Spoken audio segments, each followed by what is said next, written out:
सो आप सभी लोगों को नमस्कार। और आज एक बहुत ही ट्रेंडिंग और बहुत ही कंफ्यूजिंग टॉपिक को लेके आज मैं आप लोगों से बात करूंगा और इन सब चीज़ों के बारे में डिस्कस करूंगा।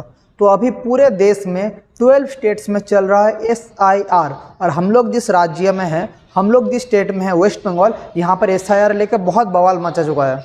चारों तरफ SIR क्या है, SIR के लेके बहुत सारे चारों तरफ मतलब इतना मिस इन्फॉर्मेशन, इतना प्रोपागेंडा चलाया जा रहा है कि इसका जो मूल कारण है, ये क्या है, ये चीज़ है, ये बोलना बहुत ही ज़रूरी था। इसलिए as a teacher, as an educationist, as a आप लोगों का मोटिवेटर, एज ए आप लोगों का गाइड, मेरा ये कर्तव्य है कि आप लोगों को मैं समझाऊं कि व्हाट इज़ SIR और क्यों पूरा देश भर इसके लिए इतना हड़ताल, इतना बवाल, इतना मतलब झमेला लगा है, और ये क्यों हमारे देश के लिए बहुत ही ज़रूरी है। इसके बारे में हम लोग पढ़ेंगे मतलब हम लोग डिस्कस करेंगे। तो व्हाट इज़ SIR? SIR का मतलब है स्पेशल इंटेंसिव रिवीजन। तो ये इलेक्शन कमीशन ऑफ इंडिया ये हमारा SIR कंडक्ट कराते हैं। क्यों कंडक्ट कराते हैं? क्योंकि हम देख सके हमारे देश में कितना सिटीजन्स है और कितने वोटर सिटीजन्स है और कितने हमारे देश के नागरिक है, कितने हमारे देश में नागरिक नहीं है। मतलब ये नागरिकता जानने का एक हमारा प्रोसेस है। तो क्या ये संवैधानिक प्रोसेस है? यस, दिस इज ए संवैधानिक process, this is a constitutional process. ये कॉन्स्टिट्यूशन के आर्टिकल 324 क्लॉज 6 के अंदर आता है। सो ये भी पॉइंट आप लोग के लिए इम्पोर्टेंट है कि हमारा जो SIR है ये आर्टिकल, कॉन्स्टिट्यूशन का आर्टिकल 324 और क्लॉज 6 के अंदर आता है। मतलब हमारा कॉन्स्टिट्यूशन के अंदर एक प्रोविज़न ही है कि हमें SIR या स्पेशल इंटेंसिव रिवीजन हमें करना चाहिए। तो SIR है क्या और ये क्यों ज़रूरी है, उसके बाद कहाँ हो रहा है, क्यों हो रहा है, इसके बारे में देखेंगे। तो सबसे पहले देखिए, SIR ये होता है कि आपके घर घर में जाके कुछ ऑफिसर्स आपसे अपना डेटा लेंगे, आपको फॉर्म देंगे, वो फॉर्म फिलअप करना है। वो फॉर्म कैसे दिखने में होता है, मेरे पास भी है, मैं आप लोगों को दिखा रहा हूँ। ये है वो फॉर्म, देखिए ये मेरा SIR फॉर्म है। मैं भी वेस्ट बंगाल का एक सिटीज़न हूँ और सबसे इंपॉर्टेंट मैं इंडिया का सिटीज़न हूँ। सो यहाँ पर मेरा एक फॉर्म है, देख पा रहे हैं। तो यहाँ पर आप लोग कैमरा में से अच्छे से दिखेगा नहीं, आप लोग को मैं जो दिखाना चाहता हूँ, देखिए यहाँ पर एक मेरा फोटो है। आप लोग को ओवरऑल कुछ नहीं दिखेगा, तो देखिए मेरा एक फोटो इधर लगा है और यहाँ पर मेरा कुछ बेसिक डिटेल्स है। सो मुझे ये सब फॉर्म फिलअप करके जमा देना पड़ेगा। लेकिन ये फॉर्म फिलअप करके मैं जमा दूंगा, क्यों दूंगा, इसका क्या फिलअप करूंगा, सब कुछ आप लोग को भी बोलूँगा। आपसे कुछ मिनट लूँगा, उसमें ये पूरा चीज़ आपको मैं समझा दूंगा। तो देखिए SIR कंडक्ट किया जाता है बूथ लेवल ऑफिसर्स के द्वारा। बूथ लेवल ऑफिसर्स क्या करते हैं, BLO ऑफिसर्स आपके घर में जाएंगे, देखेंगे कि आपका, अगर आप वेस्ट बंगाल में है तो वेस्ट बंगाल में इससे पहले साल 2002 में SIR किया गया था। तो देखेंगे कि आपका नाम 2002 के वोटर लिस्ट में था कि नहीं। अगर आपका नाम 2002 के लिस्ट में नहीं रहता है तो आपके माता पिता, दादाजी, किसी का नाम तो रहेगा, दादाजी, दीदा, कोई भी रहेगा आप लोग को, जो भी आपके सीनियर होंगे, जिस आपका ब्लड लाइन में जो लोग थे पहले, तो उनका नाम रहेगा। तो वो आप लोगों को उनका डॉक्यूमेंट्स मांगेंगे, तो आप लोग वहाँ पर फिलअप कर देना। अगर आपके पापा मम्मी या उनके पापा मम्मी, आपके दादाजी, उनका अगर नाम रहा तो कोई प्रॉब्लम नहीं, ये फॉर्म फिलअप करके आप जमा दे देना। अगर बाई चांस वहाँ भी आप लोगों का नाम नहीं रहता है तो प्रॉब्लम, डरने का बात नहीं है। तो आप लोगों का कुछ डॉक्यूमेंट्स है, 13 डॉक्यूमेंट्स है। 13 डॉक्यूमेंट्स में क्या क्या आता है, आपका जो स्कूल से पास किए हैं, स्कूल का सर्टिफिकेट से शुरू करके आप लोग का LIC का डॉक्यूमेंट्स से लेकर बहुत सारे डॉक्यूमेंट्स है, बहुत सारी चीज़ें उस टाइम में जो रेलिवेंट था वो आप लोगों को कोई एक डॉक्यूमेंट्स दिखा देना पड़ेगा। 13 डॉक्यूमेंट्स में से कोई एक डॉक्यूमेंट आप लोग को दिखाना पड़ेगा। तो ये जो होगा इसका मतलब क्या है, तो सबसे पहले ये जो हम इधर करेंगे SIR में ये चेक किया जाता है कि हमारे देश में कितना सिटीजन है। अभी सिटीजन दो तरह का होता है, एक है हमारे ओरिजिनल सिटीजन और बहुत लोग माइग्रेशन करके आते हैं। दोनों चीज़ को हम लोग चेक करते हैं। तो SIR में सबसे पहले हमारा चेक करा जाएगा हमारा सिटीजन्स। तो सिटीजन्स जो हमारा इंटरनल और कुछ होते हैं एक्सटर्नल। सो जो इंटरनल जो पार्ट में लोग आते हैं, तो इंटरनल पार्ट में कौन कौन है, अभी जिनका बात बोला हूँ कि साल हमारा, अगर वेस्ट बंगाल के बात बोले तो ओवरऑल, अगर इंडिया का बात बोले तो लास्ट SIR किया गया था साल 2000 से 2004 के बीच में। तो जो लोग इंटरनल है वो इस कैटेगरी में आ जा रहे हैं। तो अगर आपका नाम 2002 से 2004 के वोटर लिस्ट में है, अगर आप लोग को नहीं पता कैसे निकालते हैं, मैं इलेक्शन कमीशन का जो ऑफिशियल वेबसाइट, मतलब लिंक है, जो वेबसाइट, उसका लिंक मैं नीचे दे दूंगा, वहाँ से क्लिक करके आप लोग आपका नाम चेक कर सकते हैं। अगर आपके या आपका पापा मम्मी या आपके दादाजी या उनके पिता, किसी का भी नाम उस टाइम में वोटर लिस्ट में रहता है, तो आप लोग का कोई टेंशन का बात नहीं, आप लोग इंटरनल कैटेगरी में आ जाते हैं। अगर आप लोग का बाद में आप लोग इंडिया में आए, किसी दूसरे देश से बाद में आप लोग इंडिया में आए, तब आप लोगों को ये एक्सटर्नल क्राइटेरिया में आप लोग पढ़ेंगे। तो अगर आप लोगों के पास प्रॉपर डॉक्यूमेंट्स रहा, आप लोग प्रॉपर सिटीजनशिप, हमारे इंडिया का जो सिटीजनशिप रूल है आपने फॉलो किया, उसका डॉक्यूमेंट रहेगा। सो मतलब बाहर से कोई माइग्रेट करके अगर इंडिया में आए, बाहर से कोई माइग्रेट करके अगर इंडिया में आए, तब वो लोग इस कैटेगरी में आएंगे, तो भी डरने का बात नहीं है। आप लोग साल 2005 में इंडिया में आए, फिर इंडिया में रह गए, तो आप लोग जो रह रहे हैं इधर, इंडिया का सिटीजनशिप के लिए कोई रूल्स है? हमारा सबसे पहला जो रूल है इंडिया का सिटीजनशिप के लिए वो है डुअल सिटीजनशिप इंडिया अलाउ नहीं करता है। तो आप लोग जब इस देश में रहेंगे तो बाहर का देश का सिटीजनशिप आपको छोड़ना पड़ेगा। तो वैसा अगर आप लोग वैलिड हो जाता है तो आप लोग वहाँ से भी आप लोग हो जाएंगे, नो प्रॉब्लम। अभी और एक तो क्या प्रॉब्लम है, बहुत सारे लोगों का जगह चेंज होता है। जैसे सोचिए मेरे पापा पहले गांव में रहते थे, फिर उन्होंने जॉब के लिए उन्होंने बाद में शहर में आए। तो मेरे पापा का पहला जो वोटर कार्ड था वो कहाँ था? गांव में था, लेकिन due to for job purpose वो कहाँ आए? शहर में आ चुके हैं। तो अभी उन्होंने क्या किया, अपना वोटर कार्ड को एड्रेस चेंज कर दिया।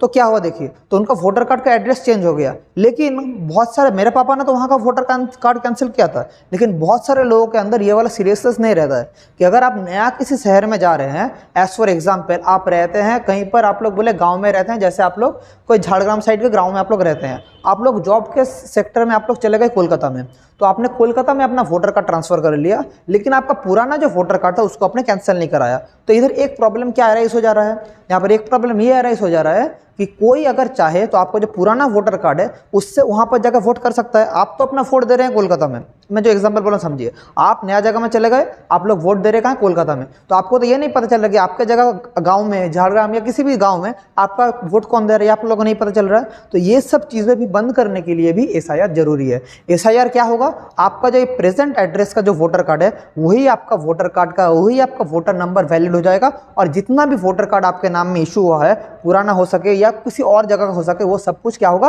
कैंसिल आउट हो जाएगा। इसलिए भी SIR नीडेड है। समझ पा रहे हैं? और SIR क्यों नीडेड है?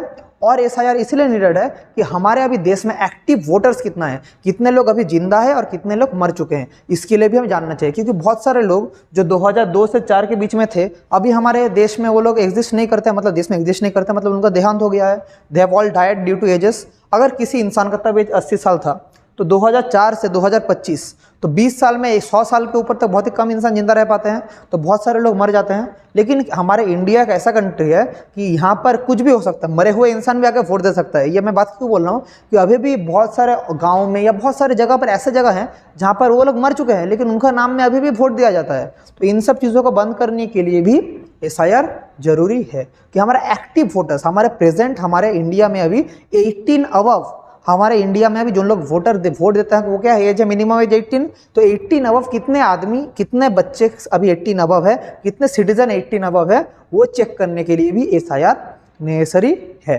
So these are all the needed of SIR। अभी आप लोगों का क्वेश्चन आएगा कि ये क्या हमारे कंट्री में पहला बार SIR हो रहा है?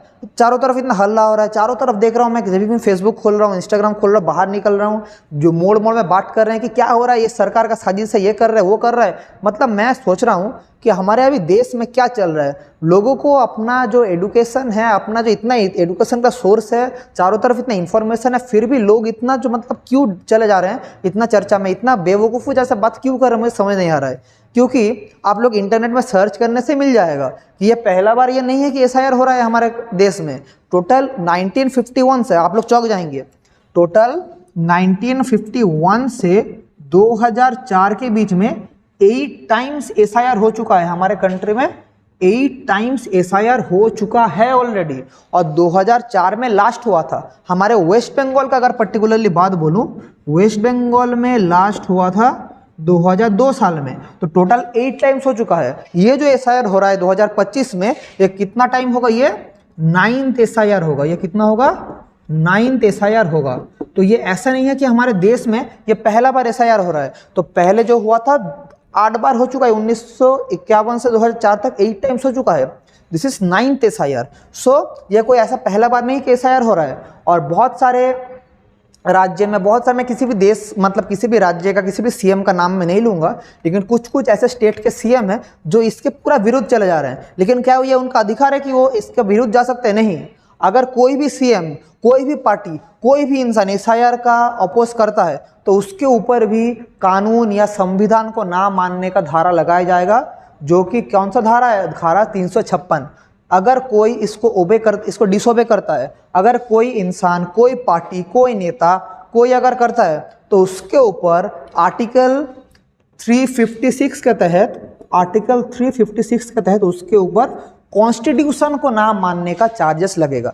तो आप लोग पहले ये दिमाग हटा लीजिए कि बहुत सारे लोग ये सोच के मुझे वो नेता बचाएगा, वो बचाएगा, कोई आपको नहीं बचा पाएगा। जो आपको बचाएगा वो भी संविधान का विरोध करेगा और उसको संविधान का विरोध या संविधान को ना मानने का चार्जेस उसके ऊपर लगाया जाएगा।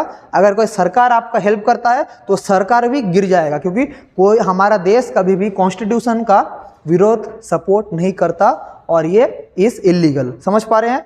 तो पूरा डाउट क्लियर हो चुका है। तो आप लोग का मन में क्वेश्चन आएगा कि ये क्या पहले बार हमारे इधर 12 राज्य में एक साथ हो रहा है? नहीं, इसका पहले ट्रायल फेज भी चला था। तो फेज 1 कहाँ चला था? फेज 1 हमारे जो पास का राज्य है, नाम क्या है? बिहार में। तो बिहार में ऑलरेडी SIR हो चुका है और फेज 1 का जो बिहार का रिपोर्ट था बहुत ही सक्सेसफुल था।